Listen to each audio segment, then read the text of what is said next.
pandang dan kami luar biasa. Begitupun juga bapak-bapak dari pihak keamanan. Kami tidak sedang mengganggu Bapak Ibu sekalian. Kami hanya mohon satu. Tolong bukakan pintu kementerian ini. Kami juga pemilik kementerian ini sama seperti bapak-bapak.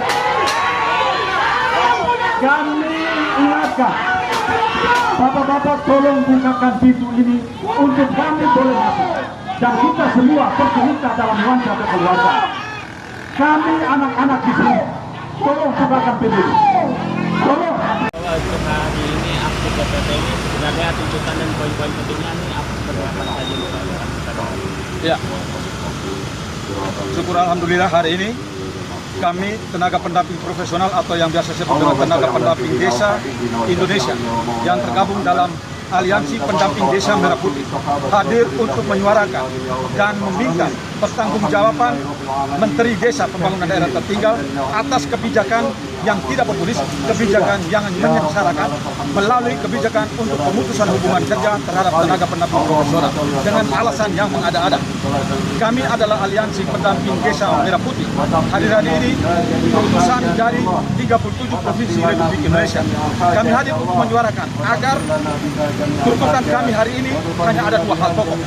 Yang pertama, tuntutan kami adalah menolak kebijakan Menteri Desa, terutama pemutusan hubungan kerja sepihak yang tidak berdasar dengan syarat kepentingan, yang sesuai dengan yang diamanatkan dalam keputusan Menteri Desa 143 tahun 2022 tentang polis pendampingan masyarakat desa. Hal-hal yang menyertai kami menolak kebijakan tersebut adalah satu, menolak pemutusan hubungan kerja sepihak terhadap 1040 tenaga pendamping profesional yang tahun 2024 mencalonkan diri sebagai caleg legislatif. Semua proses telah dilalui dan tidak ada satu klausul yang melarang bahwa pendamping desa untuk mencalonkan diri. Itu terbukti dengan dari sisi administrasi dan regulasi yang menyertainya. Kemudian yang kedua, kebijakan yang mengarah pada dikotomi terhadap keberadaan pendamping desa di seluruh Indonesia, yang mana hal ini sangat merugikan skema pendampingan masyarakat dan pembangunan desa. Pada sisi berikut, adanya intimidasi atau pemaksaan penandatanganan surat yang lainnya mengikuti di belakang. Surat pernyataan pengunduran diri bagi tenaga pendamping sekalian. Itu sebuah pemaksaan yang tidak berdasar. Yang berikut. Oke, terima kasih. Terindikasi adanya maladministrasi yang luar biasa dan penyelundupan bahasa-bahasa hukum ke dalam skema kontraktual kerja pada pendamping desa tahun 2025 ini. Pada tempat berikut, hari ini perlu kami sampaikan, secara administratif telah adanya pemisahan yang kuat, di mana pendamping desa tahun 2025 ini telah terpecah dalam klaster-klaster yang tidak menguntungkan skema pendampingan masyarakat desa. Untuk itu, sekali lagi, pada kesempatan ini, kami pendamping desa, Aliansi Pendamping Desa Merah Putih menolak kebijakan Menteri Desa, terutama pemutusan hubungan kerja.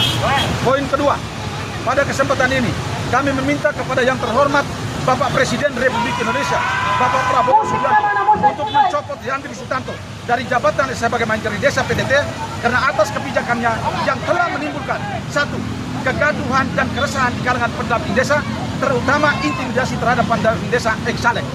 Yang kedua, pemaksaan kepada pendamping desa untuk aktif bermedsos atas nama kepentingan tertentu. Yang ketiga, kebijakan Menteri Desa Yandri Sutanto bertentangan dengan asta cita Bapak Presiden Prabowo Subianto, terutama dalam hal memperluas lapangan kerja dan peningkatan kesejahteraan masyarakat. Untuk pada hari ini masa aksi ini ada sekitar berapa jumlahnya dan dari mana aja? Masa aktif yang akan melakukan aksi ini adalah perwakilan dari 37 provinsi di seluruh Indonesia dengan perkiraan masa 200 orang. Nantinya aksi ini akan digelar di depan dengan desa, ini akan seperti apa berjalannya Pak?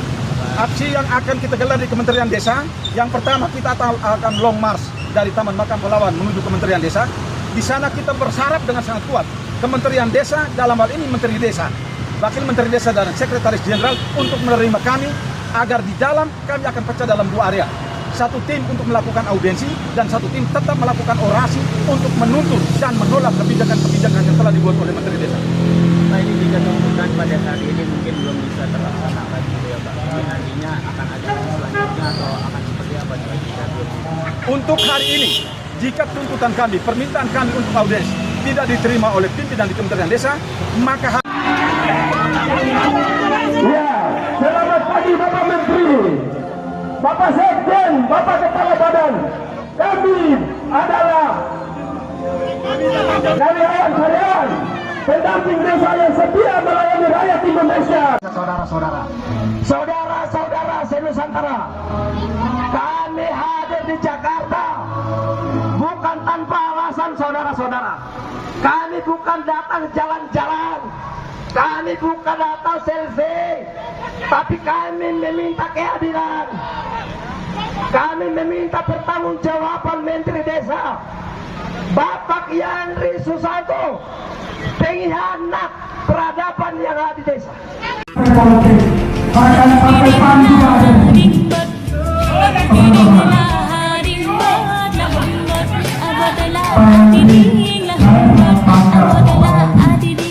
Namun saya ini jangan buat kami dengan pendamping yang kita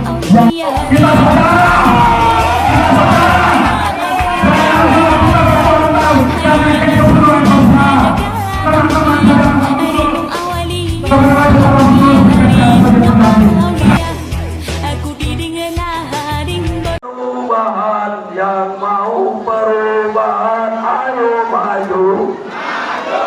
Yang mau perubahan, ayo maju. Yang mau perubahan, ayo maju. Yang mau perubahan, yang mau perubahan, yang mau perubahan, ayo maju.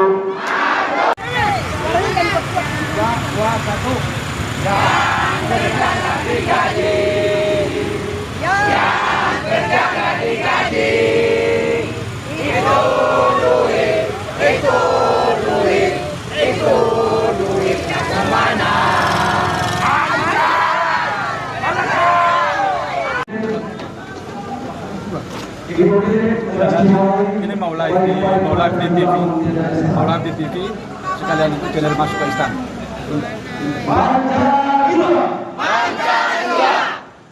Lagi makanya bahkan kita masih berbentuk perlawanan kita terhadap desa.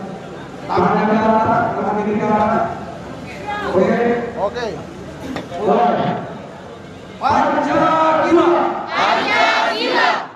Pancasila.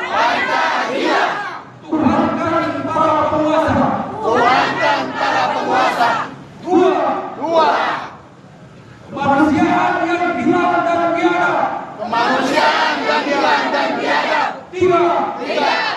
Persatuan intoleran. Empat. Kerakyatan yang dipimpin oleh intimidasi. Kebijakan dalam pengusahaan penindasan. Lima. Keadilan sosial. Bagi seluruh aspek penguasa. Ini kan ada ini kan bahan kami untuk kami bahas kembali. Seperti itu. Nah, tentu saja saya tidak bisa masuk dengan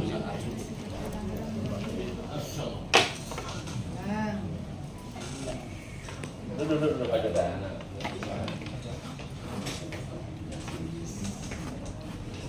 Nah, saya kira apa yang tadi disampaikan oleh teman-teman itu kurang lebih sama dengan yang sudah disampaikan sebelumnya Pak Anji. Itu sudah kami catat, ya, menjadi bahan kami untuk kami bahas kembali. Seperti itu ya. Ya, teman-teman semua, kita telah mendengar respon yang baik dari Pak Kepala Badan. Hanya perlu saya sampaikan satu dua hal lagi sebagai catatan. Dan kebetulan ada Bapak Kepala Biro Hukum, bahwa saya sepakat dengan Bapak Kaban bahwa konstruksi berpikir tentang merespon sebuah regulasi dan aturan hukum itu pasti setiap orang dan lembaga berbeda-beda. Tetapi yang paling pasti itu hukum itu menuju sebuah kepastian. Dan kepastian itu hanya akan bisa tercipta jika semua orang berada pada jalur hukum yang telah mengaturnya. Mari kita dudukan konstruksi Undang-Undang Pemilu, Undang-Undang Nomor 7 Tahun 2017 yang mengatur tentang penyelenggaraan pemilu dalam hubungan dengan calon legislatif. Kalau saja Bapak hari ini menafsir dengan timnya menafsir bahwa itu adalah pelanggaran hukum, terus kemudian apakah Bapak juga sudah bertanya kepada Sekretaris Jenderal Kementerian Desa, PDT, dan Transmigrasi di rumah ini yang dulu mengeluarkan surat ditujukan kepada KPU, dan KPU menyurati seluruh KPU di seluruh Indonesia bahwa tidak melanggar hukum dan pendampingan itu. Kalau ada Pak Sekjen waktu itu, saya tahu Pak, surat tertanggal 23 Mei tahun 2023 yang dikeluarkan oleh Perhimpunan Tenaga Pendamping Desa seluruh Indonesia ditujukan kepada KPU sebagai ruang konsultasi untuk bertanya tentang bagaimana posisi pendamping desa jika dia mencalonkan diri dalam konstruksi hubungannya dengan mendapatkan pembiayaan dari APBN. Saya membahas dengan Ketua KPUD Provinsi Nusa Tenggara itu luar biasa. Kami membahas itu bareng. Surat KPUD, surat PT Presiden itu ditanggapi di tanggal 23 Juni tahun 2023 oleh KPU dengan bersurat langsung kepada Kementerian Desa. Kementerian Desa melalui surat tanggal 27 Juni tahun 2023 berkirim surat kepada KPU dan menyatakan, menjadi pertanyaan, kalau sekarang Bapak bilang itu salah, terus yang buat waktu itu memang dia tidak paham hukum. Oh, lucu lah. Ini kementerian besar ini kok seolah-olah bahwa penafsiran itu adalah penafsiran pribadi. Tidak bisa. Ketika kok surat itu Sekjen, ketua itu Kementerian Desa dan ditandatangani oleh Sekjen selaku pengelola dapur kementerian ini, buat kita itu sah. Maka ditindaklanjuti pertanggal 9 Juli tahun 2023, KPU pusat mengeluarkan surat edaran kepada KPU seluruh provinsi kabupaten bahwa yang namanya tenaga pendamping profesional ketika mencalonkan diri sebagai anggota legislatif maka tidak perlu mengundurkan diri. Dasar itu menjadi kuat bagi kami sehingga dalam prosesi itu tidak ada satu oknum Bawaslu di Republik ini menjadikan tersangka atau mengatakan bahwa Pak garis pendamping salah. Yang menurut kita harus sederhana Pak. Dalam konstruksi politik, dalam konstruksi undang-undang pemilu, yang punya kewenangan penuh untuk mengatakan seorang bersalah dan melanggar undang-undang itu adalah mulai dari Bawaslu, kemudian pada titik terakhir itu ada apa? Sengketa pemilu. Loh, kami tidak pernah sama sekali mendapat peringatan saja tidak Pak. Nah, tapi ini gambaran saja sehingga Bapak Kepala Biro yang tadi ingin tahu tentang kronologinya, Bapak dari Kejaksaan pasti lebih tahu tentang barang-barang ini. Kami ini juga, saya bukan ahli hukum, tapi logika hukum itu saya paham. Karena apa? Kami setiap hidup kami itu memfasilitasi desa dalam mendesain sebuah regulasi walaupun tingkat lokal. Kalau itu kami tarik kepada posisi kabupaten provinsi, pekerjaannya sama dengan ahli hukum yang ada di tingkat pusat. Sehingga itu yang pertama, ingatan saya yang pertama, bahwa kami juga sepakat Bapak, ketika Bapak dalam posisi hari ini tidak dalam kapasitas untuk memutuskan karena itu harus pimpinan, maka kami sangat berharap apa yang sudah diputuskan oleh pimpinan di tahun 2023 tentang kami mencalonkan diri itu bukan sebuah persoalan dan itu tidak pernah melanggar hukum karena itu dikeluarkan oleh Kementerian. Gaji Januari Februari sudah terima. Sudah. Sebagian. Ada yang Masih belum? ada yang belum ya? Tapi nggak terima Pak. Sebagian. Ya? Saya nggak terima Belum terima. karena tidak ada SK dan itu pergantian PHK sepihak tadi yang sudah disebutkan. Oh, bukan kasus ini sudah ada. Oke, sebentar. Jadi begini teman-teman ya. Saya kemarin sempat marahin seorang PLT di Tangerang karena protes gajinya terlambat. Saya menyesal sudah marah. Kenapa saya menyesal marah? Karena saya tahu dia ini tidak mengerti. Bapak Ibu tahu awal tahun ini kita ada efisiensi. Akun belanja yang ada untuk Bapak Ibu semua itu kan belanja barang dan jasa. Karena itu diblokir oleh Kemenkeu. Untuk bisa buka blokir itu harus persetujuan DPR RI.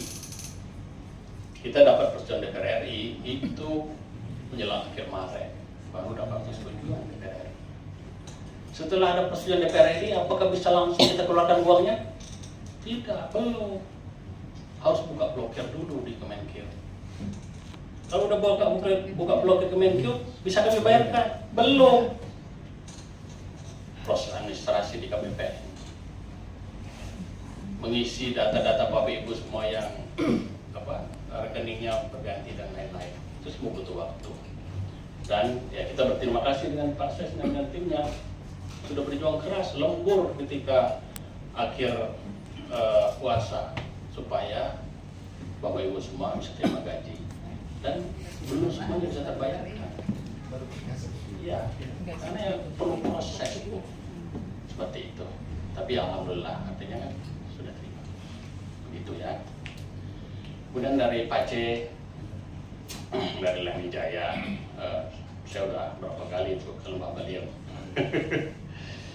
Ya memang tidak gampang sampai ke sini Pak C ya. Tapi tidak berarti Pak C pulang dengan tangan kosong. Pak Ali udah bilang keputusan ini akan dibahas lebih lanjut.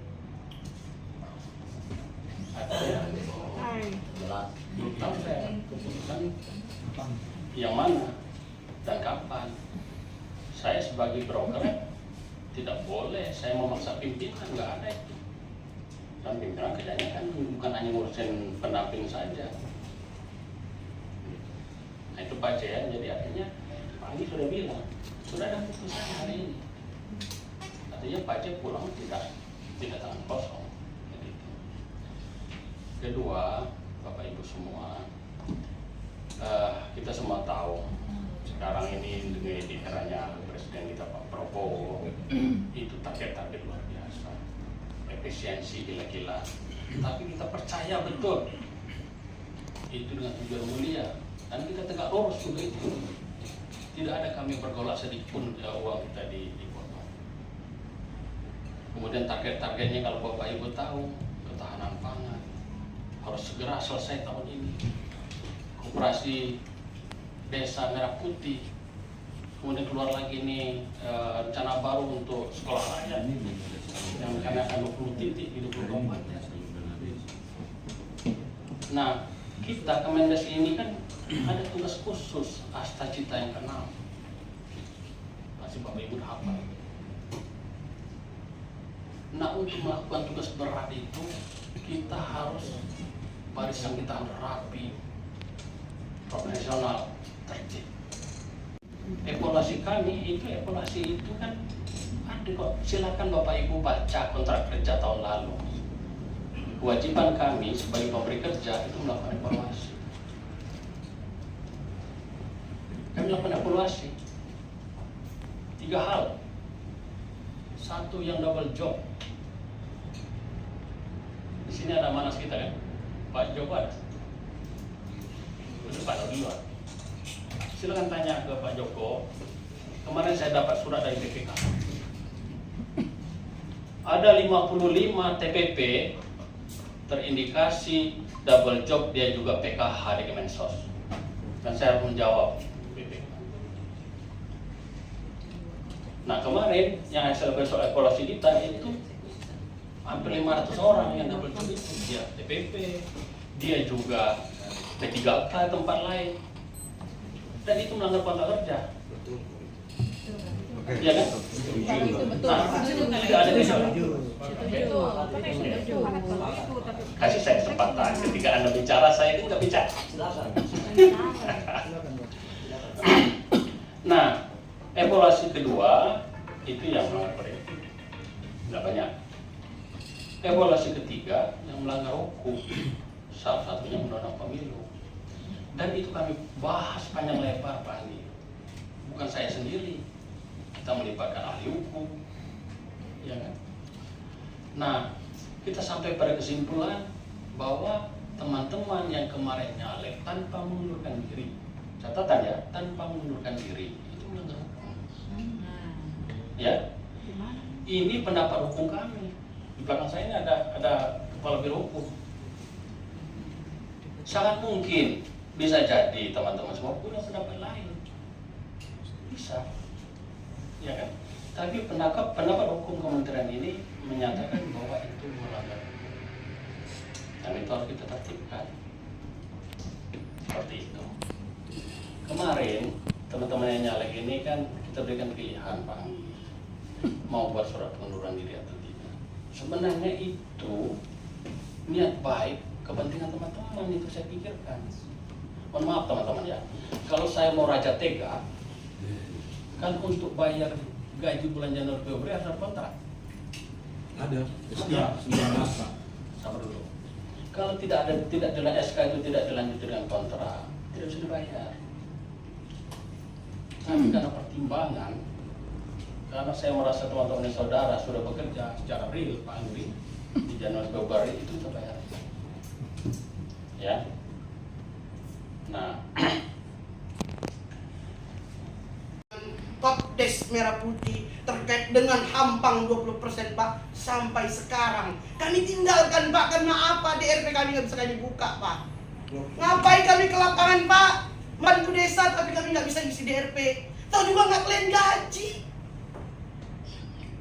Nggak ada perhatian kepada kami sampai sekarang. PLD saya itu disampaikan Bang Anggit 1.900.000 Pak, anak 3. Namanya Lebaran Ramadan Pak, sanggup Kemendes dalam tahun ini membuat seperti ini. Gelap dunia ini Pak. Ini suara perempuan dan suara oma-oma Pak. Mungkin terima kasih ya.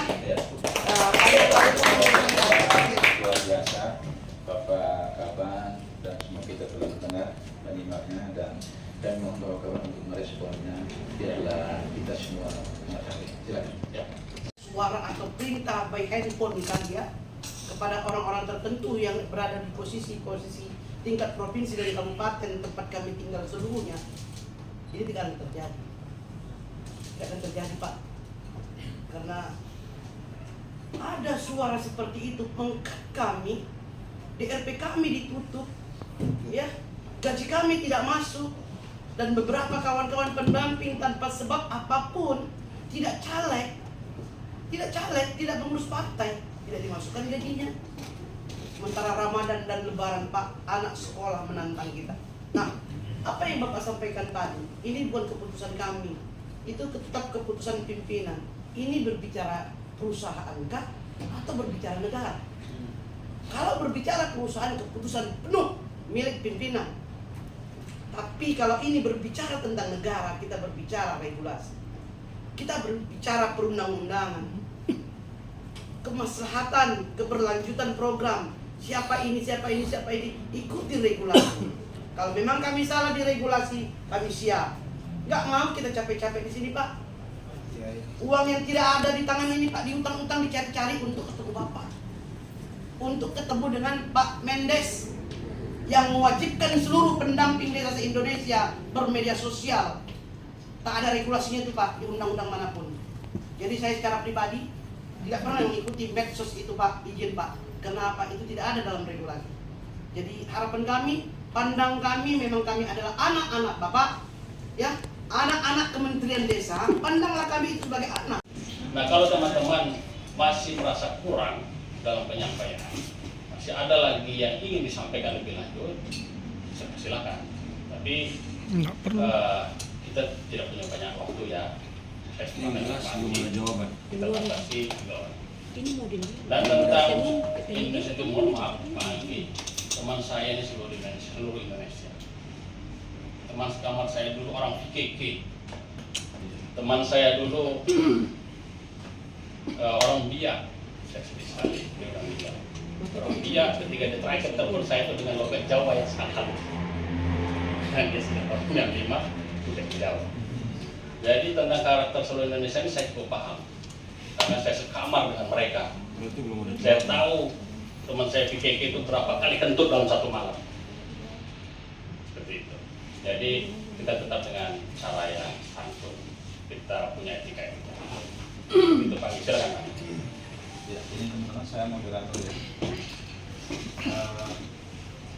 Silakan beliau dari Tenggara, Sulawesi Tenggara. Papua. Sulawesi Selatan, Papua, dan satu perwakilan perempuan dari Sumatera Utara. 3 orang cukup ya teman-teman?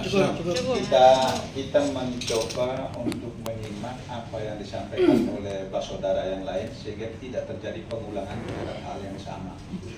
Jadi ketika teman yang satu sudah menyampaikan hal itu, ya sudah.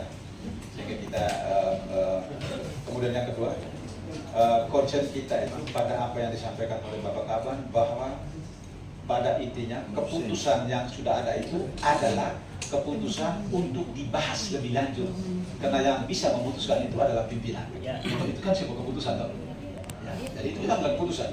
Keputusannya adalah akan dibahas lebih lanjut karena yang punya kapasitas memutuskan itu adalah pimpinan. Oke, teman-teman, saya mulai pertama dari Sultan. Iya, terima kasih untuk kesempatan yang diberikan. Assalamualaikum warahmatullahi wabarakatuh. Shalom dan salam sejahtera untuk kita semua. Terima kasih Pak Kaban sudah menerima kami. Minta maaf suara kami agak serak karena kami tadi berorasi. Saya dari Sulawesi Tenggara, tepatnya di Kabupaten Konawe, hanya ingin mempertanyakan saja terkait apa sebenarnya kesalahan kami yang mengapa kami di PHK.